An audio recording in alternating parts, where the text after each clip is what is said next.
The other is it's at least a non-mover or a climber, because that's from Celtrix. They were last week's number 2, and the new entry comes from B Music and The Forest.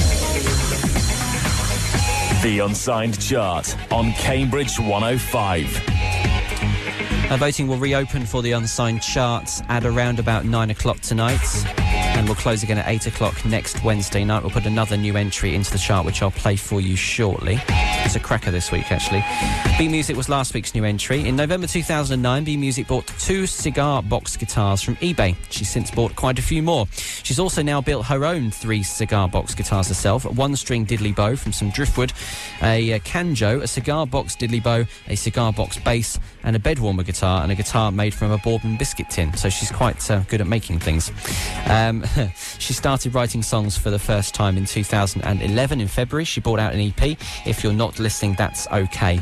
The first album that she released was called Playing No Rules, came out in December of 2011, and the second was called Out From The Shadows, which came out in June of last year. She's very well known for busking in and around Cambridge, and the track we're going to play you this week in the Unsigned Chart is from that second album, titled Out From The Shadows.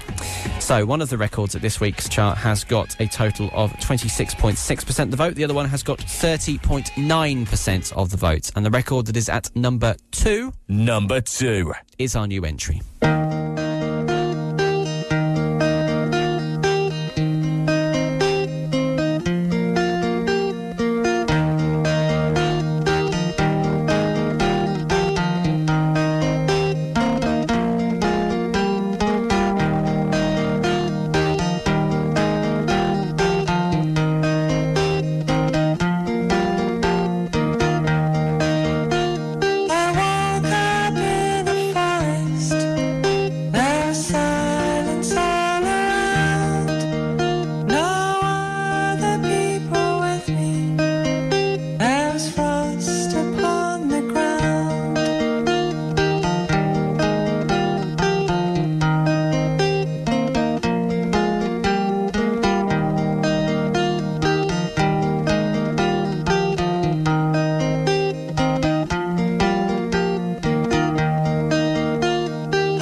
There's frost upon upon the ground. That is B Music and The Forest. I was talking to Lottie, Breakfast Show co-presenter, the other morning.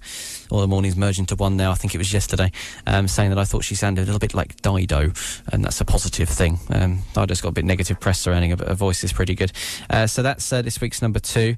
She's a new entry, B Music. Her real name is Belinda, and she has got 26.6% of the vote this week. And Mark Turner, regular Cambridge 105 listener, has been campaigning for votes for her, and it looks like he's on the campaign trail again for next week. So good on you, Mark. See how well Belinda does next week. So that means